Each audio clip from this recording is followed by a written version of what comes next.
20 have grades over 18. It means that 50% of you have good grades. Okay? After a while, you try to study more. And out of 40, 30 have grades over 18. What is the percentage of good grade among you? 30 divided by 40. It is over, higher than 50%, okay? So the grades are better at the second stage, at the second time. But if the cut point of good grade is changed from 18 to 19, the percentage would be, for example, 50 at the same, similar to the first stage. It doesn't mean that you did not study more. Yes, this difference is related to the different cut points that your instructors have used. It is related to the case definition. If you have exact definition, you can compare the results, for example, in the different years. But if you do not have the same definition, it is difficult. Okay.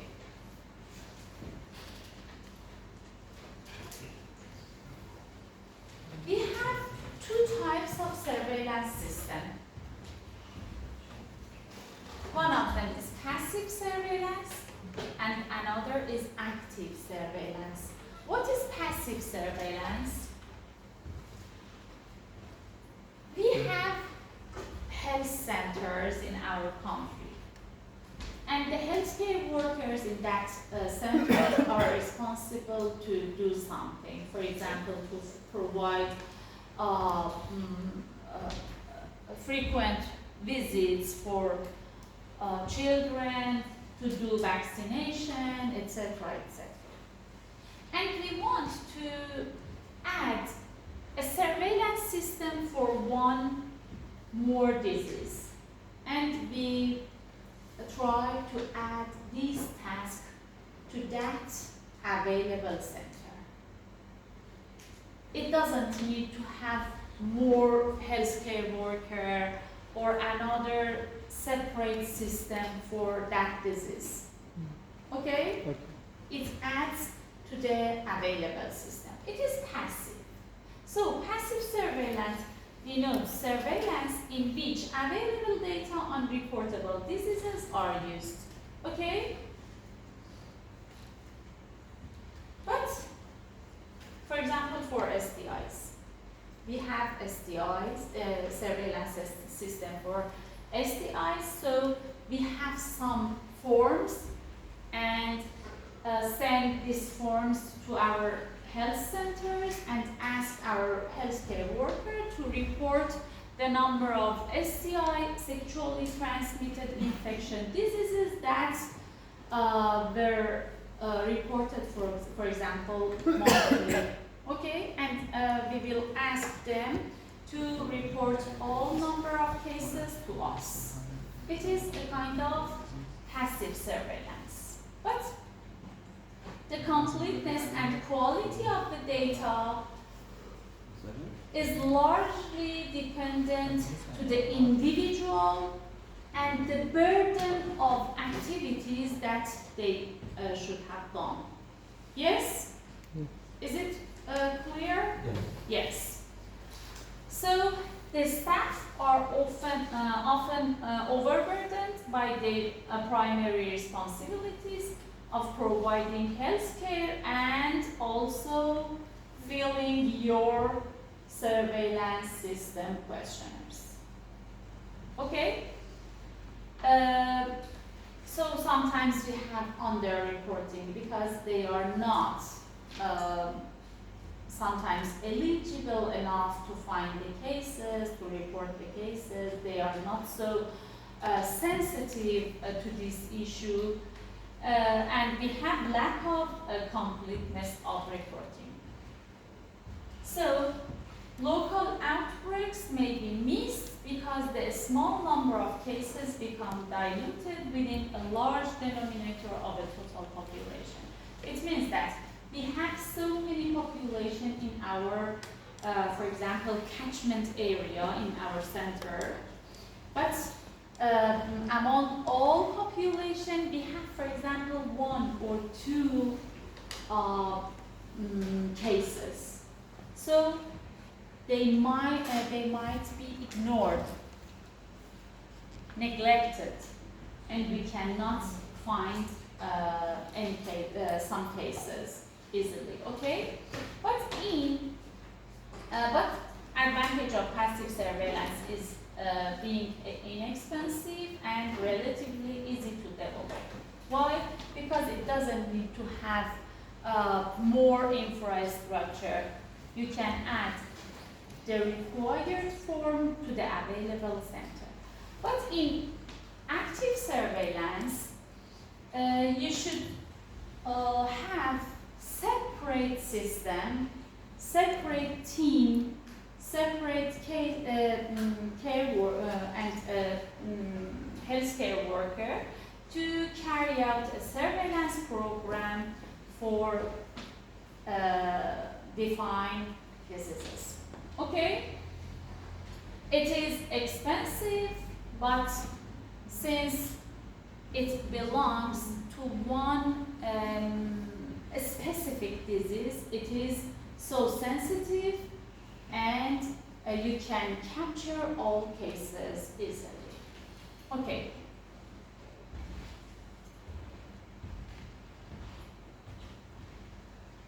Stages of disease in individuals and in population. If we want to find the data, we can sometimes use interviews. What does it mean? Talking to the patient or people. Very good. Here you can see we have some healthy population, and sometimes we have disease onset in somebody's. We have symptoms after a while. Some of those who have symptoms are seeking care, and some of them are not. Among population who are seeking care, some of them are diagnosed, and among who are diagnosed, some of them are going to have treatment. Yes? So, after treatment, sometimes we had cure, sometimes we just control the disease, sometimes we have disability, and the worst outcome is death. Okay? So, we can have interview with patients from the time that they are symptomatic. Okay? We can have data from physician, the outpatient clinic I mean, from the time that the patients are going to seek care. And we can use hospital records from the time that they are going to be treated. Okay? So there are different sources of data that we can use for having our surveillance system. Okay? Excuse me, doctor. Medical and hospital records in case of hospitalization. Primary care provider records if hospitalization is not required. The records of health insurers can provide very useful information, and using a questionnaire or an interview. These are the different sources of information. Excuse me, doctor. Like we study everything about our life. We know most of this information. Uh-huh. So for the exam, what should we know for how we can study this slide for the exam? For yeah, this is my question. Some of slides are just for information. Okay, because I want to explain what is the epidemiology. Of Because course. some of you might be responsible person for your, for example, country. You should know some basic about public health issues. Of course. But some of the slides are important, and I ask you in the final exam, they are clear and you can find the slides easily. How? Okay? How easily? How? I can emphasize on them. And up to this session, we have just some explanation about epidemiology. After this session, we are going to do in details and start epidemiology as well. Okay? Yeah. These are preliminary issues. Okay. Okay. Let me start For the exam. epidemiology. Okay.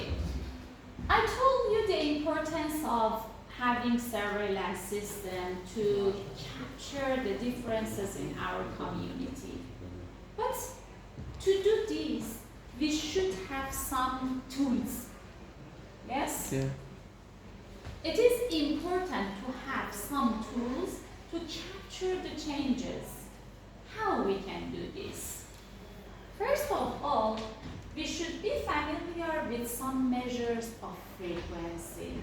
If I want to show you that, for example, the prevalence of diabetes is increasing, I should have a measure to record the prevalence and show you the difference. Before going to the formula of prevalence, incidence, etc., we should be familiar with these three measures: ratio, proportion, and rate. What are these? Do you know? Measure of frequency. Measure of frequency. Very smart answer. They're almost the same. Ratio is the ratio, basically between the amount, the total population, and the people who are infected, or the people who are exposed to a certain something, and those who are infected by it. Proportion is also, what size of people are, for example, something like, say, most, less, half, something like that. And rate is the percentage. All right. No. Somehow. Okay? Okay. That We are was- going to explain them with each other. Okay? Ratio is like the general Uh-huh. general titles. For example, in this class, how much is the percentage, for example, of males in the class? Uh-huh. So the ratio will be like males over females. Uh-huh. But when we say proportion, like how much, for example, from the males are wearing red clothes or white clothes. Uh-huh. But the rate is the percentage of the whole thing. Mm-hmm. Did you study the slides? Yes, very good. Okay. Yes. Ratio is dividing. All of those three have a numerator and a denominator. Okay? These are the same. But there are some differences between these three. For the ratio, dividing one value by another value without referring to a specific relationship between the numerator and the denominator. What does it mean? Please let me show this. The numerator are female and the denominator are male. These are not a subgroup of the denominator. Okay? Numerator and denominator are not related to each other. So it is the ratio of female to male that is 5 to 2. Okay? So you can divide both numerator and denominator to 2 to have 2.5 per 1. Okay? Is it clear? So properties and uses of ratios. For example, you may hear about the ratio of hospitals per population. Excuse me, doctor. What the benefit for now? The percentage of the sex, like, what the difference if that person is man or woman? Sometimes I told you that sometimes you may have, for example, the number of hospitals per person, the Yeah. number of healthcare centers per patient. Okay? So in the ratio, the numerator and the denominator are not related to each other. You can have human, for example, in the numerator and cars in the denominator. Okay. Is it clear? Okay. For example, how many trees do you have in your city? 1,000. For example, 1,000. How many population are living in your city? 100. 1 million, for example. It means that for 1,000 population, you have 1 tree. Yes? Yeah. It is a kind of ratio. Oh, okay. The numerator is 3, the denominator is human. Okay? You can use this type of measure frequently. For example, for every 10,000 patients, we have 1 bed in ICU, for example. It is a measure, it is an indicator of development. It could be comparable for different countries, for different cities. Okay? Okay. So it is ratio. Example. A city of 4 million persons has 500 clinics. Calculate the ratio of clinics per person. Please calculate it.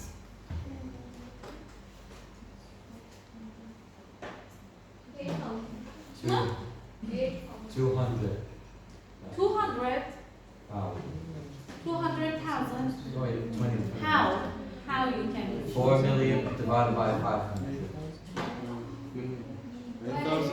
So, 500 divided by 4 million. oh, I'm sorry. I'm sorry. Okay? Because you want to know the number of clinic per population. Okay? So 500 divided by 4 million means this. 0.125 per person. Does it have meaning? It is meaningless because we cannot find the meaning of these small number of clinic. It doesn't mean. Okay? So we can multiply this number to 10 powered 4. Okay? It could be 1.25 clinic per 10,000. Yes? Yeah, okay. Yes. Is it understandable? A little Yeah. more. A little more. Okay. But 1.25 clinic is not good. We can multiply it by 100 to be, for example, 125 clinic per 1 million. Okay? Or the other way. We can divide it by 1.25 and this by 1.25 to have 1 clinic per 8,000. It is the same. Okay? So if I ask you, we have 500 clinic and we have this number of persons, so the solution is, the answer is 1 clinic for every 8,000 persons. Okay? Okay. How about proportion? The second measure that I have mentioned. Proportion is a kind of ratio. It has numerator and denominator, but there is a relation between numerator and denominator. What does it mean? It means numerator is a part of denominator. At that measure, the numerator was female and the denominator was male. But here, all of them are female, and the numerator is a subset of the numerator. Okay? It means that red clothes women divided by all women. It means 50% of these women are clothed in red. Okay? So, proportions tell us what fraction of the population is affected. Please let me ask the proportion of male in this class. How many of you are there in the class? For example, 30, 40. 40. 40. 47. Okay, 30. How many of those 30 are male? 10. 10. What is the ratio of male to female here? Ratio. It's 10 to 20. 1 to 3. Very good. 10 to 20. What is the proportion of male? 33%. 10 divided by 30. 1 If you want to have proportion, all population are in the denominator. Okay? For example, total number of our class is 30. Okay. 10 are men and 20 are women. Okay? For proportion, we can say how many population or how many individuals are in our class? 30. How many are men? 10. 10. It means that near 33% of the individuals in this class are men. But ratio is 10 divided by 20. It means that out of per two women, we have 1 man. Okay? Okay.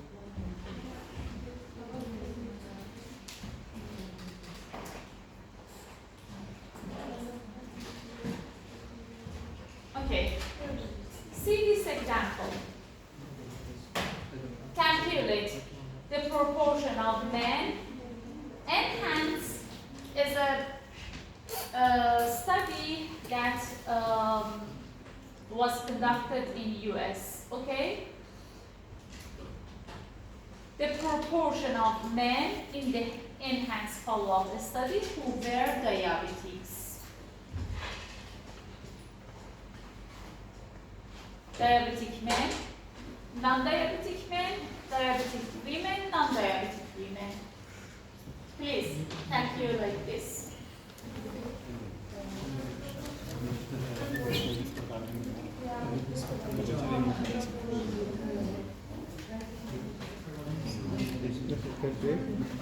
Seventeen percent of people of the men were diabetic. Am I correct? You are going to solve it. Add the number of diabetic and Please non-diabetic. let the other student think about it, and after that we can solve it, okay? I can ask you.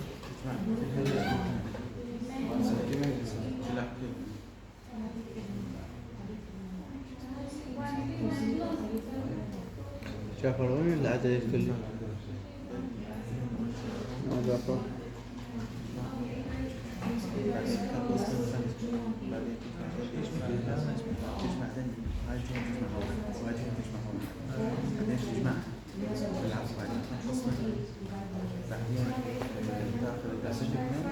خليها فوق وتقسم على الكل يعني ورا ما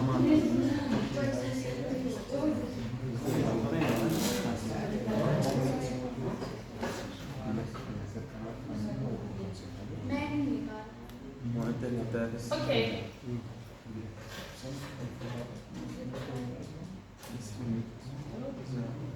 Solve. What is the question? We have to calculate the proportion. The proportion of what? The men who have the diabetes. Uh-huh. How many men do we have? Total. How many men We do have we to have? we take 3,151 plus the diabetic man is 189. You're gonna Please, calculate. listen. We'll add You add. One of you, please. You'll add total, the non-diabetic men with the diabetic men to get the total population. Because Okay. they asked who are diabetic, you're gonna take the diabetic men, divide by the total population, multiply by 100 to get the men who are diabetic. Very good. So, numerator is diabetic. The numerator is total number of men. This plus this would be this number. So, among those population who are men, those are diabetics. It means 5.66. What do we do about the dead? About that, Yes, about the dead people. So we And don't- did not you do not have information about this in this no, so slide. we don't My, take them. my question was regarding this column, okay? Because I just asked you the proportion of men who were diabetics, okay?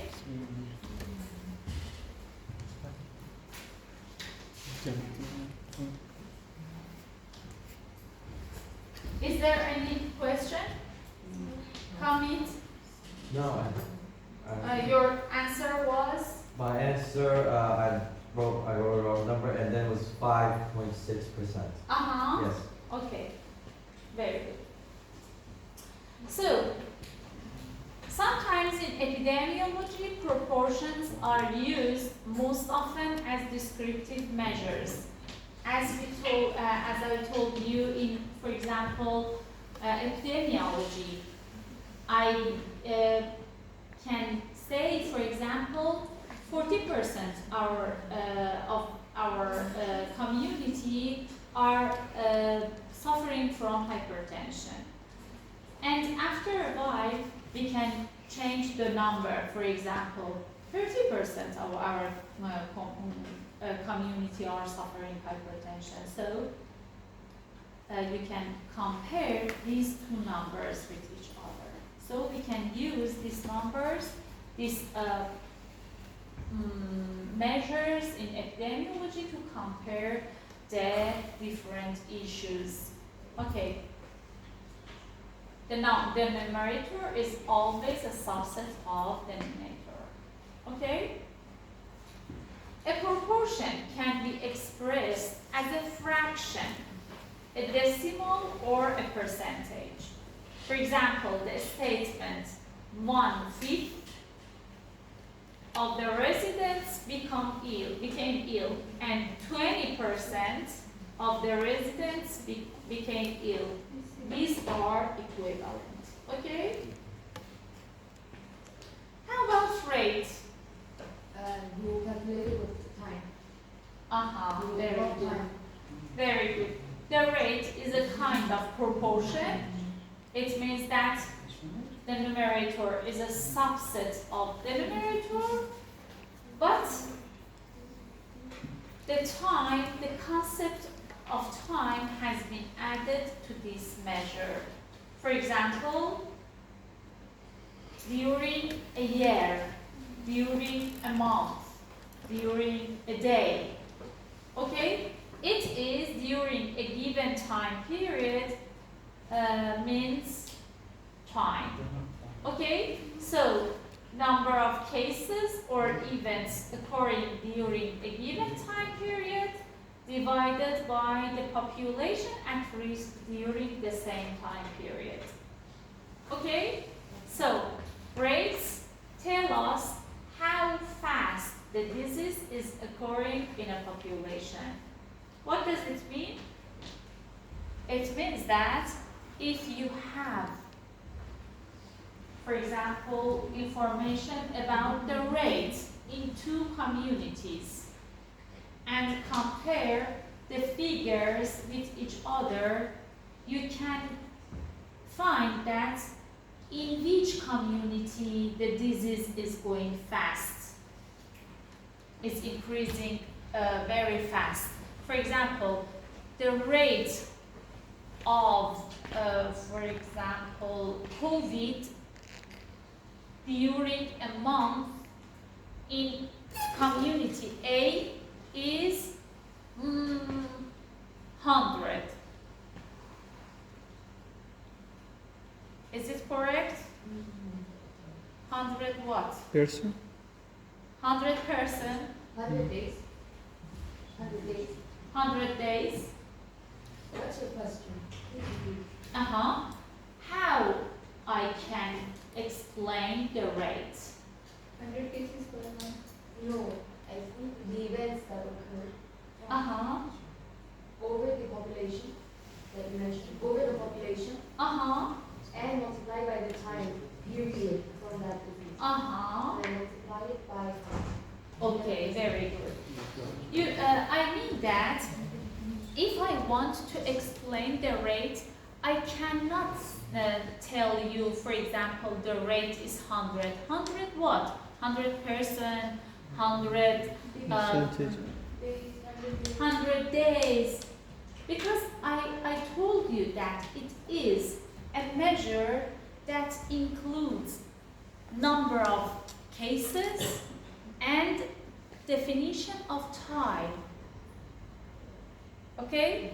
Because sometimes we can consider, for example, a day as a unit of time.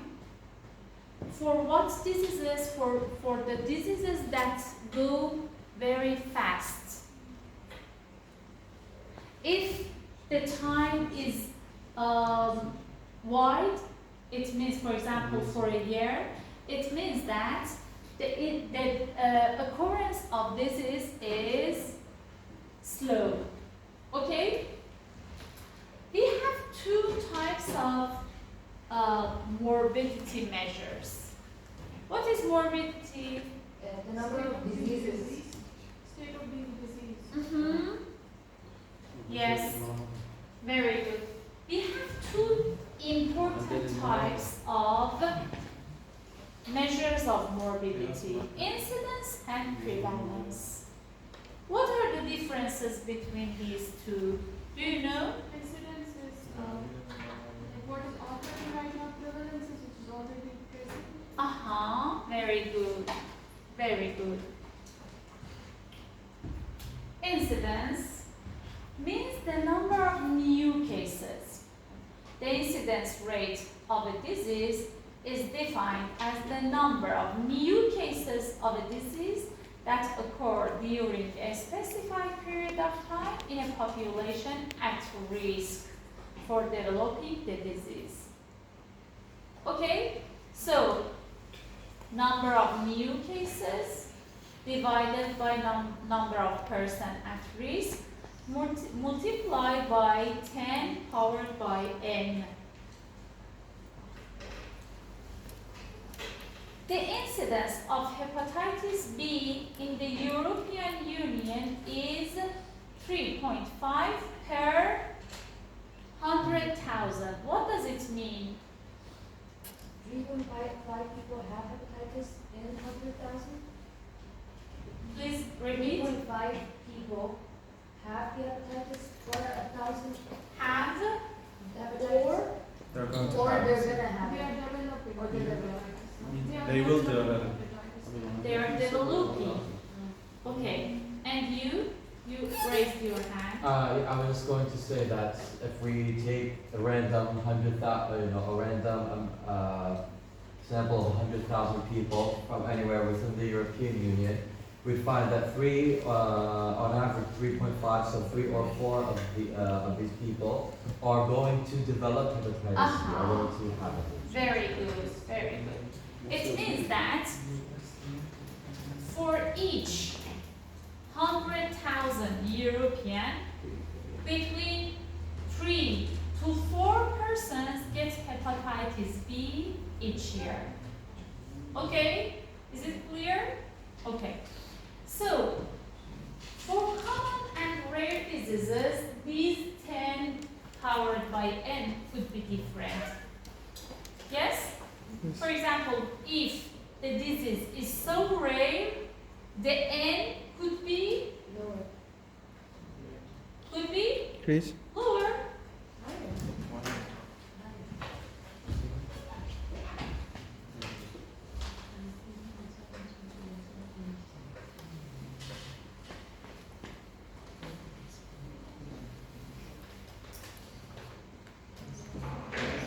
If we have 100,000 population and we have a common disease, it means that the number of newly diagnosed cases on that disease is high because it is common, okay? And during a year, we have 1,000 number of newly diagnosed cases. Okay? But if there is rare, we have one case. Okay? What is the incidence rate of this?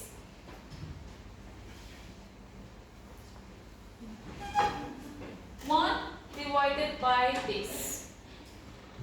It is 1,000 divided by this number. If you want to make the result understandable, you should multiply by 10, for example, powered by n. N in this case would be increased because the number is smaller than this. You should compensate these number by increasing the n. Am I right? Is it clear? Yes? Okay.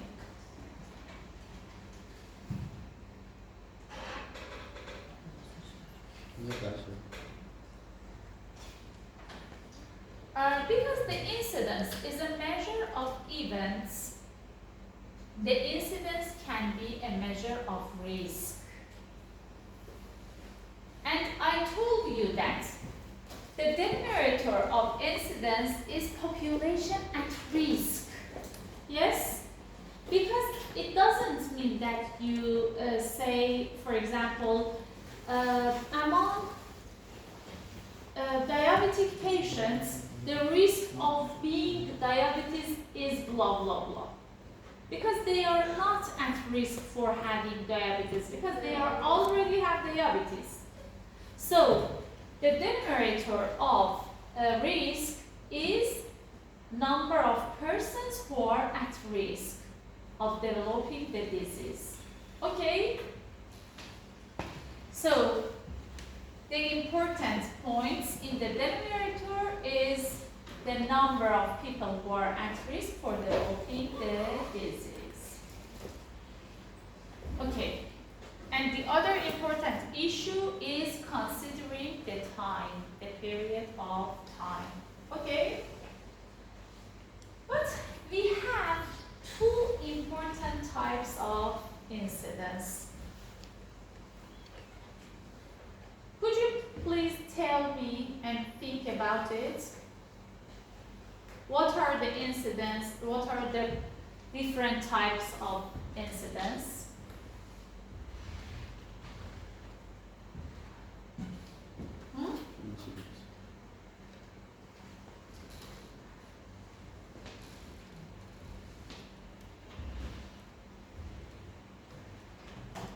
Think about the situation.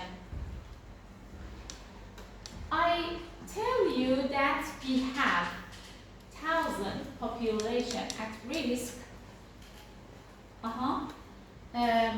Could you remember the previous example about attack rate, about the foodborne attack rate that we have solved yesterday? For the Yes. guys who ate eggs and Yes. drank beverages? Yes. I asked you that we have 1,000 population in a party, and we had, for example, 100 cases of gastroenteritis among them. What is the incidence rate of gastroenteritis at that party? They ate some How food, many were there? some kind of food. Yeah. They share the same food. No. The example is different from that. I tell you that the total population at that party was 1,000, and the number of cases who got on gastroenteritis were 100. What was the incidence of gastroenteritis at that party? 100 per 1,000 people. 100 per 1,000 people. 100 Per 1,000 people. incidence rate. Incidence rate. How can you calculate the incidence rate? It is simple. I ask you among, for example, 1,000 population, 1 per 10. 100, Divide 1,000? yes. 0.1. You can divide 100 divided by 1,000. So, It 1 per means 1,000. 0.1. this. Yeah. But you can multiply it by 10 powered by 2. I mean by this. It means 10%. 10% of population at that party suffered by gastroenteritis. Yes? Yeah, of course. It is a kind of proportion. Am I right? Yeah. Because the numerator is a subset of the numerator. Okay? But at that example, the period of time was short. Because it lasts, for example, 5 hours, okay, or 10 hours. But sometimes we cannot say with these simple example. The example in reality is different. For example, we have a population and we have a long period of time. Sometimes we have some dropout. So the number will Some increase. wants to follow up. Okay?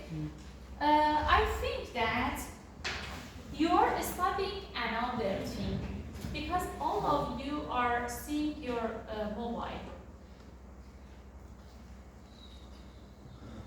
Where are you? I cannot study in this class when all of you are working with your mobiles.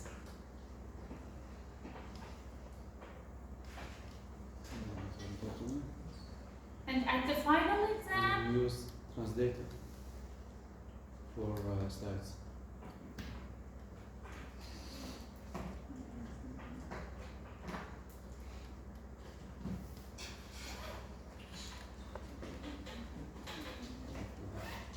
I ask you some question, but all of you are seeing your mobile and do not solve the question. But at the final exam, we have some problem with each other.